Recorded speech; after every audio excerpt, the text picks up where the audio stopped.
guys, it's Kath and Crew. And we have a long-awaited video for you guys, our birth Q&A.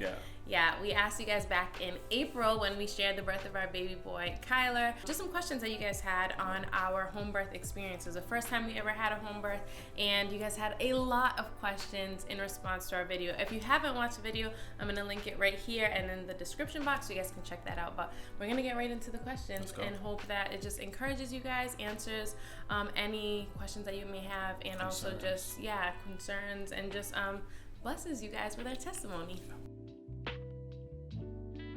So I had no intentions of having a home birth at all. From my last experience, which I've shared a lot on Instagram before, but our last birth was pretty traumatic with our second son, Avery.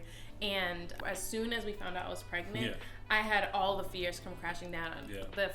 The fears of like dying in birth and all these things. And I know Jesus and I know his love for me, but still all of them came crashing down on me. It wasn't until January of 2020, right? No, 2021, when we were fasting. Every January we do prayer and fasting with our church. I was home with the kids. Sean would go to the church building, and I was watching the fast on the computer right here and laying out on the couch, on the TV. And so during that one day, during the prayer, I was just praying over our birth experience, and then I had a vision is pretty much what it was, of me in a pool right here in our living room area in front of this wall, and there was these frames up on the wall, frames of our family. It was just a very clear-cut vision of me giving birth in a pool in my living room, and I couldn't shake it. I opened my eyes and I was like, what was that? I was freaked out. When Sean came home, I was like, I don't know what it was. And even when you told me, I was still kind of on the fence. I was like, what was this? What is this about? Girl, do you know that you're just laying in bed freaking out last week? Yeah, so it kind of took us by surprise, but I kept asking God throughout the fast, the rest of the 3 weeks of the fast, just to confirm it in multiple ways, if that's what he wanted us to do. And the way I am with my relationship with God is, if he makes something very clear to me, I don't ever want to be outside of his will, so I'll just do what he wants me to do, even though it's scary, even though it's not something I've never done before. It's new territory to us. And so I just asked God to confirm it over and over again. It was not my decision. If you know me and just how I am with birth and just anything that brings fear to me, fear is definitely something that God is always trying to work out of me. It's not something I take lightly. So to make the decision to do it was all a God thing. God just made it very clear that he wanted to give us a redemptive experience of his love in the birth of 𝐻𝐼𝐼𝐼. And if you've seen our video, you saw that he really showed up in that. So it was not something that at any part of me. I think I remember seeing a few people talk about birth, home births, a couple months before that, and I was like, how could they do that? Oh my gosh, the thought of something going wrong and having to rush to the hospital, all of that just was an absolute no to me. And those are things God really had to work out as he showed us that was his plan for this birth.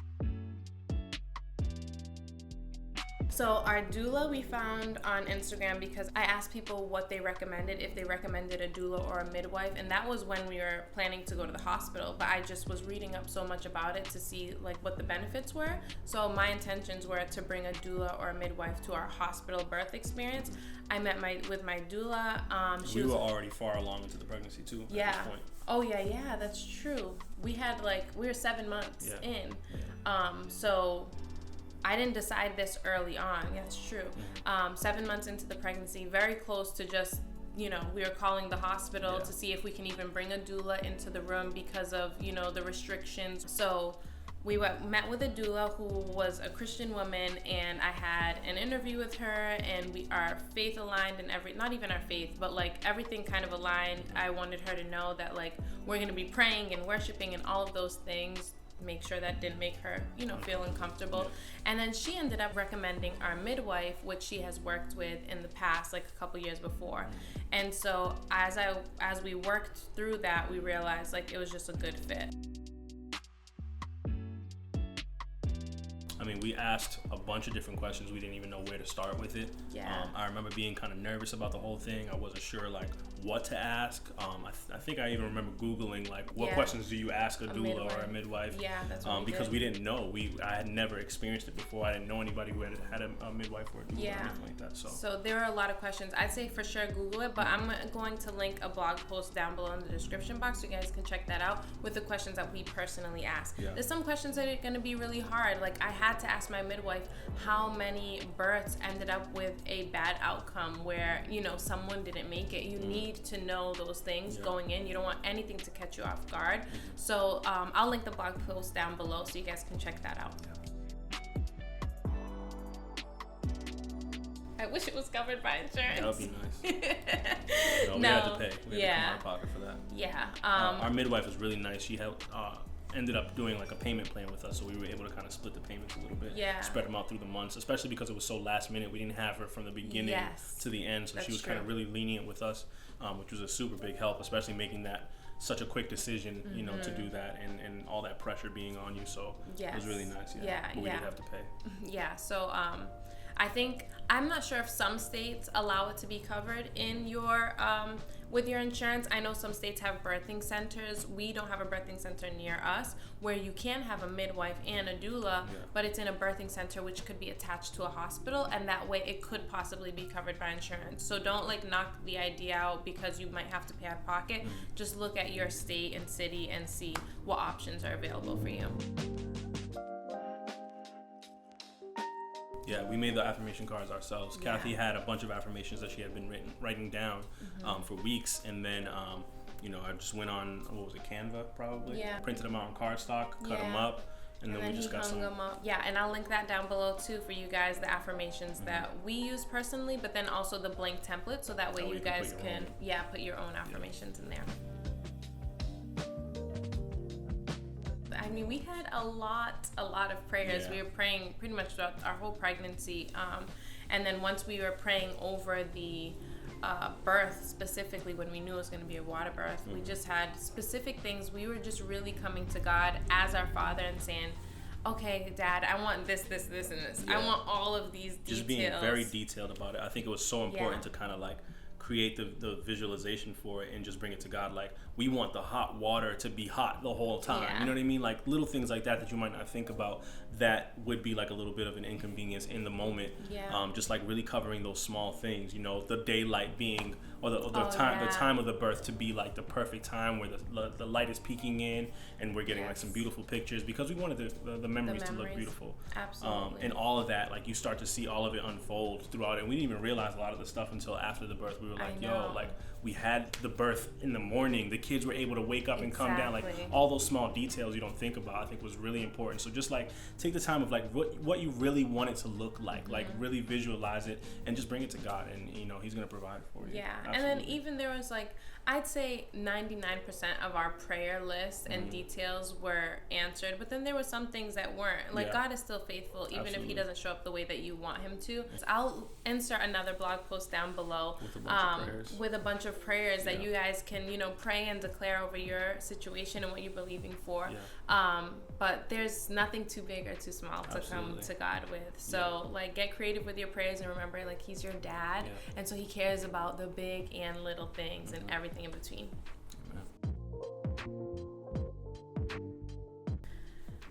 Okay, so we'll make it really quick. Well, it was traumatic for you too. I have no memory. No memory, just blocked it all out. Just blocked it all out.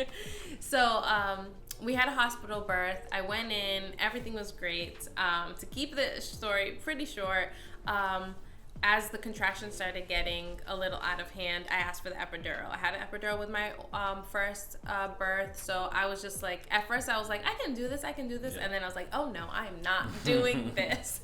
And so I wanted the epidural, and they were the anesthesiologist came in, and he put the needle in my back, and it was a lot happening. It didn't work. And at that point, I didn't realize that I was in transition. Like, baby was coming any minute now. It was too late to get an epidural. And so the contractions were really intense. And so I started freaking out. My mind started going to all the fears. There was just a lot of things that the enemy was using to attack my mind and bring fear. So as the contractions started getting intense, my fear started to intensify as well. So when he put the epidural in, my leg all of a sudden like shot up, like instantly, like just, and I was like, oh no, I'm paralyzed. Like everything just started crashing down. Terrible. The nurse was in front of me holding my face, and she was like trying to calm me down, and she was like, you got this, honey, you got this, honey. And then she turns my head and looks at the anesthesiologist, and she was like, do I need to get someone who knows what they're doing? And I was like, he doesn't know what he's doing. He has a needle in my back. Oh my goodness. So that was really intense, and they were like, in the middle of that, I'm like, I was grabbing lunch with your dad or something like that, and I was on my way back. I'm trying to get into the room. They're trying to kick me out. They're telling me I can't be there. I'm like, this is my wife. I wanted to get in. They wouldn't let us in. They wouldn't even tell us what was going on. I hear her screaming in the background. It was just. And then my mom's out there. My mom's yelling like, "Don't take it, Kathy. You can do it." And then my water ended up breaking right there. So the epidural didn't work. They tried 3 times, and then I just had to give birth. With all of that craziness happening, my mind was just associating all of the pain with death. And so even as I pushed Avery out, Sean was like, look at him, babe, look at him. I was like, am I bleeding? Am I bleeding? That's all. I just kept looking at him in the eye, and I was just like, am I bleeding out? Like I felt like I was dying at that point. So it was very traumatic, but not all births are like that. Birth isn't supposed to be like that. But when you let fear take over your mind, that's what's gonna happen. When you let fear in, then everything is going to be intensified, and that's not what God called birth to be. Like and coming from a place where my first birth was amazing. I had the epidural and it was super easy. Our third birth was amazing. This was just one time where it did not go according to my plan, and I'm sure there's so many other stories that are so far worse. You know, we prayed for a redemptive experience of God's love in this third birth, and that's truly what we got. God took all of that messiness and all of that fear and everything that we experienced in that and gave us like the complete opposite and showed off in the most beautiful way. And whether this is your first birth or, you know, your fifth or whatever it is, for whatever reason while you're watching this, I hope that encourages you. The birth is not supposed to be like the intense things that we see in the movie.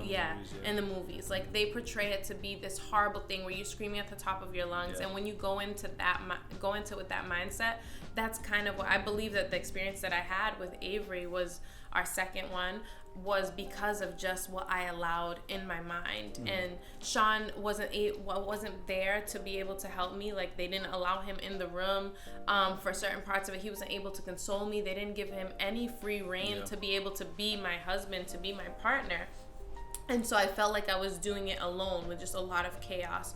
So there's a lot of things I didn't know then that I could advocate for myself. And I could say like, I don't want this to happen. I need him by my side at all times. Like I didn't know that there were certain things that I could have said to make sure that it went a lot smoother. Sean didn't know that there were certain things he could have said to me to help me channel in like more peace and joy instead of bringing in all that fear. So there was just so much more that we learned this time around on how he could be there for me and how I could navigate it so much differently. I was excited. I mean, I think I kind of knew the whole time. Really? I felt like I knew. Like there was a hope in me that was like, oh, maybe it's a girl, maybe it's a girl. But I don't know, something about the whole time. I was just like, when I saw him, I was like, it's a boy. Of course it is. You know, I wasn't sad or anything. You know, it definitely was like one of those like bittersweet moments that like I thought like I do want a daughter. You know, eventually. But I know like God is faithful, and we have a lot of little cousins that are girls anyway, so live vicariously through them. Yeah, for me it was more of a, are you sure? I kind of had a feeling too that it was a boy, just because my symptoms were exactly the same every time. But like then again, Sean was buying baby girl dresses, and I had bought a few baby girl shopping things. in faith. We were doing coming a home lot with of little things. Dresses, dancing with the dress. We were doing a lot of little things in faith. So when you said to me like, it's a boy, I was like, it is? It's a boy? Like, yeah, it was probably like a few minutes after too. Like we were talking about something completely different. You're like, are you sure it's a boy? Yeah. I was like, are we sure? Like, I know I saw what's down there, but like, are we sure? And I'd say, like, right in that moment, we weren't thinking about the gender after that moment. It wasn't for like a couple days after that I started to think about all the baby girl clothes that I bought, and it's like, what am I going to do with that? Am I going to return it to the store? Am I going to give away? And that's when I started to feel like I wouldn't say it was gender disappointment, because a lot of people ask that, because I love �kyler so much with all of my being. So I wouldn't want to replace him, but I felt like this grieving of the baby girl that we won't have, because we're for sure we're not having any more kids. I'm done. Yeah, we're pretty positive. But then again, like, we didn't plan any of our births, and the Lord gave us all 3 of them. So literally, we had, like, we could. God's laughing at us right now. Yeah, honestly. I know. He could be laughing right now. We could come back with another video and, hello, here's baby number 4. Please, no. I'm not ready. No. But yeah, I felt like I had to allow myself to grieve the thought. We've wanted a baby girl since we first started dating. We've had her name picked out for 10, 11 years almost. So I had to grieve that, and it had nothing to do with �kyler being a boy. It was just like, oh, like, I don't get to have that baby girl. Sean doesn't get to have that daughter-father dance at a wedding one day. You know, we don't get to raise someone's wife. Like, just all those little things that we've always prayed about and thought about that were hard, but it had no, like, disappointment towards �kyler.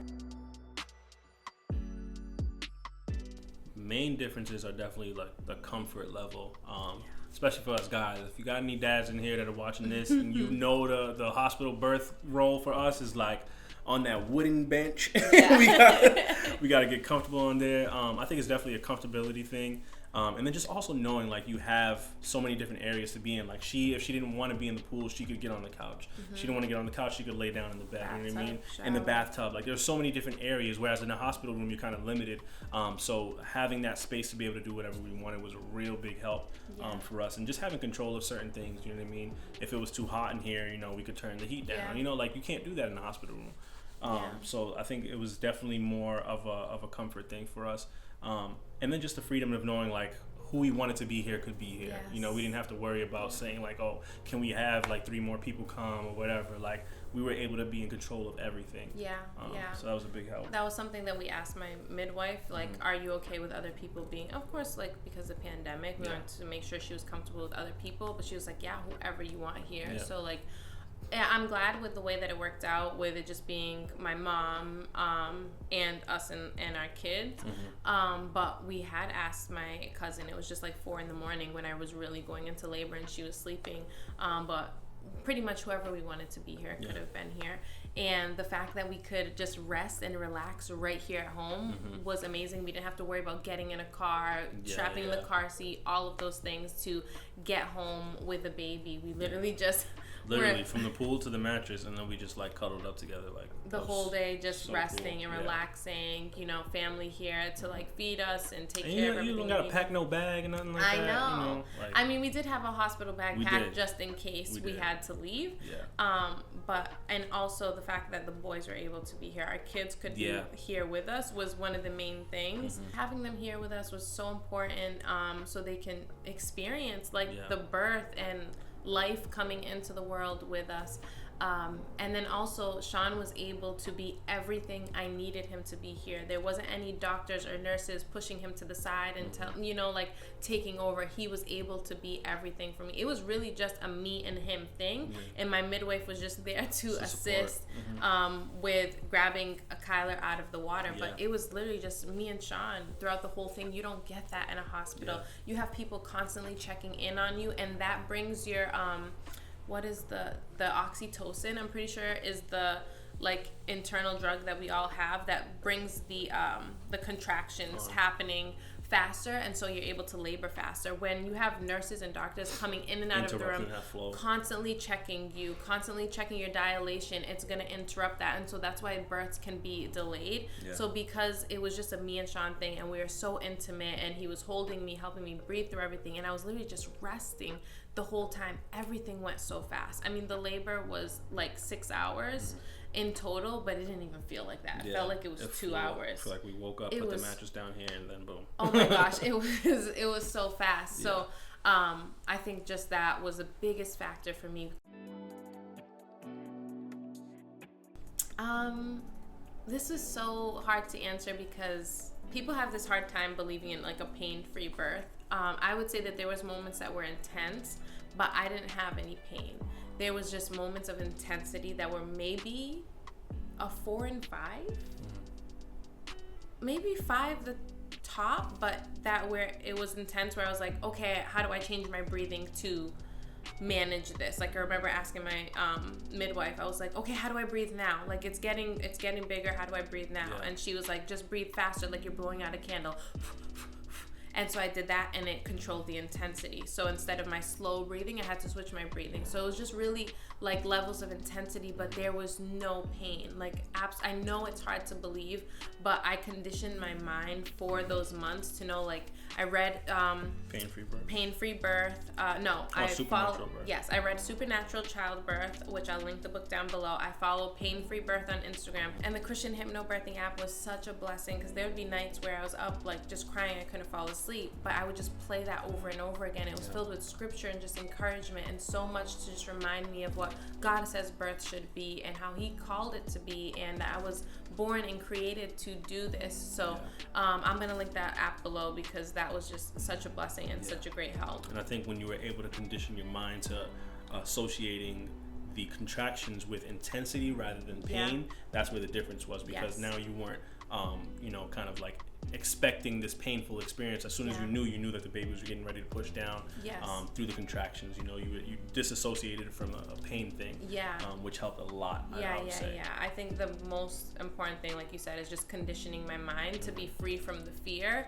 And that's one thing that I want to mention too, because I said it earlier, but because fear is something that God is still working through me, I had not 1 ounce of fear when I knew it was baby time. That's how I knew God was moving in it, and that's how I knew that what we did, the prayers and the apps and all of these things how we prepared actually worked, because I had not 1 ounce of fear like I did with every other birth. And it was just so beautiful how God moved. Like I knew what was happening, the intensity level. I knew it wasn't pain. I knew what was happening as I was contracting. My body was pushing the baby down. That's what the contractions are. I remember reading in a book that said a contraction is just like holding your muscle, like clench your muscle.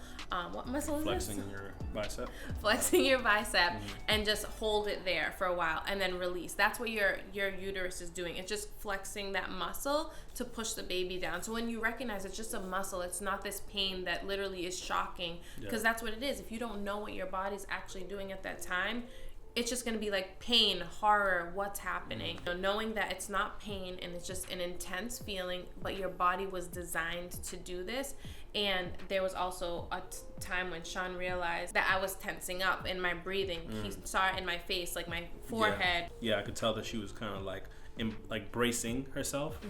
So I had to just remind her to like just calm down, let's breathe it out, and then helped her regain her peace back, and just like regain her composure and put her back into position. Because it's so easy to forget it, and so easy to just draw back to what your body's used to doing. Yes, exactly. When you know something's about to happen, you know that you have like a 30-second break before the contractions. Another one's coming. You're gonna kind of tense up to brace yourself, like you said.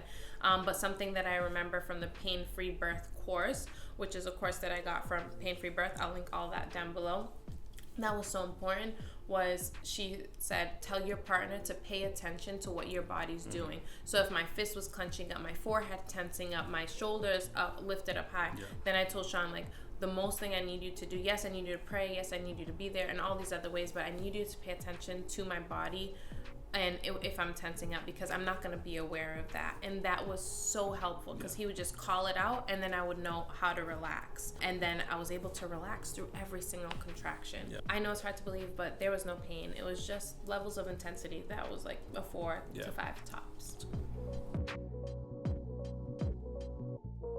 There was nothing I would change about it. I absolutely loved every part of it. I would definitely recommend it for sure. I would definitely say to do your research though. Do your research, get as much information as you can about it, because it is, a scary thing to walk into, not knowing what, the risks are and all those things. And our midwife was very, very good at just like, she even gave us a packet with a ton of the risk, and we read through each one of them. I think it was like 30 different things that could go wrong. So we were aware. Just so we were aware of it, you know. And I'm the type of person who's like, if I don't know it, like, I'm good. You know what I'm saying? I don't want to know. So when she sent me the list, I was like, oh, I'm not ready for this. But it definitely helped open my eyes. And then with that list, she also had solutions as to what would happen if this were to happen as well. So it gave us a lot of peace of mind, and just understanding that, like, you know, we are pretty close to a hospital. So if X were to happen, we can have this option over here. So just kind of really doing your research and figuring out if it's best fit for you and your family. You know, don't jump to it because it sounds good, it sounds great, and you want this experience, like, and really go to God with it. I would say, like, just get that confirmation. I don't want you to hear our story and think that because it all worked out for us that, you know, obviously we're praying and we're believing with you guys that you can have a supernatural birth experience as well, but everyone's body's different, everyone's pregnancy is different. There's like high risk factors and all these things that would make you not eligible for it.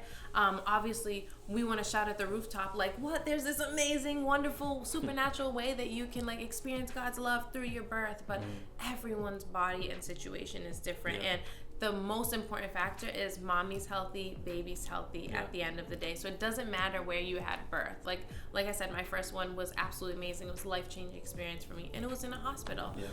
So take our story just to, you know, educate you and, you know, encourage you if it is something that you want to do. We would absolutely recommend it if it's a good fit for you and your body, your family.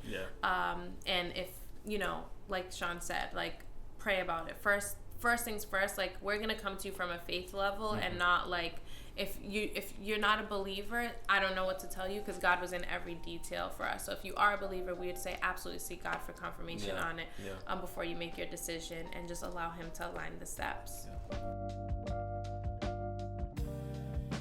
They actually loved it. They loved every part of it. We actually prepped them by watching videos on YouTube as well. And they had all types of questions. I was definitely kind of like on the fence when Kathy said like, oh, I'm going to show them this. I was like, you sure they ready for that? But they took it really well. You know, they were very mature about it. They just had a ton of different questions. They were very excited about it. So it made us excited. You know, we really wanted them to be a part of the experience, more than just like, you know, giving birth and it's like, okay, the baby's here. You know, there's like a lot of like space in between that. And we wanted them to be a part of every part of it. And especially for them to experience it at this age, so that when they grow older and they have their own children, they can see like, oh, I remember my dad doing this, you know, I remember this being like this, and it was such a peaceful experience, letting that be their first time seeing that. Because if Kayson saw the experience with Avery, he probably would never step into a hospital room again. Whereas this time, it's like it's going to be something that he's going to remember for the rest of his life, and it's going to be, you know, associated with like a positive experience. Absolutely. So I think it was very important. They loved it. Yeah, I think it's important to mention too that they said they wanted to. I know we wanted them to be a part of it, but they said they wanted to well before we even decided to have a home birth, and we kept telling them they couldn't be in the hospital. Only mommy and dad can be there.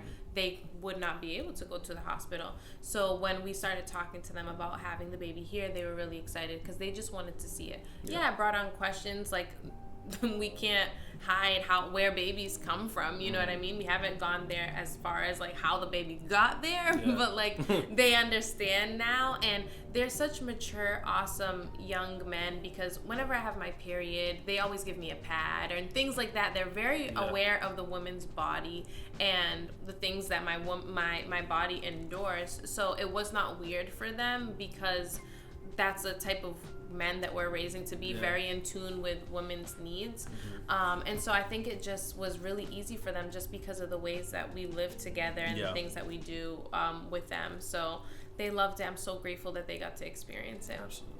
So that's it for the questions. I do want to say, you know, I hope our story and our testimony encourage you guys, but I want you guys to know, if you are planning your own home birth, just because God gave us a vision, and just because we watch a lot of people's awesome supernatural childbirth like experiences and home birth experiences, we were absolutely adamant with our midwife, like, whatever gets mommy and baby healthy is all we want. And we're not going to have our mindset of like home birth or nothing at all, water birth or nothing at all.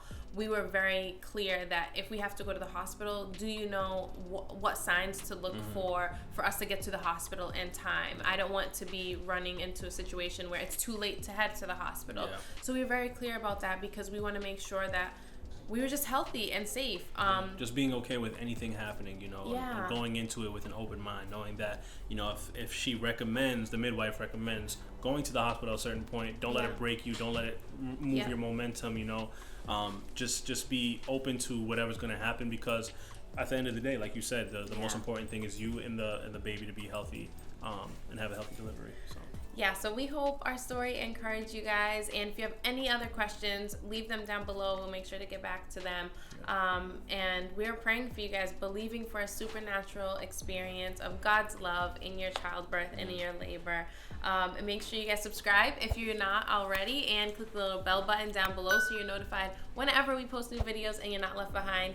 And follow us on Instagram. Our @name's right over here, so that way you're up to date and everything going on, because we post there pretty much every day. And we hope you guys like this video. Give it a thumbs up, and we will see you in the next one. Be blessed. Be blessed.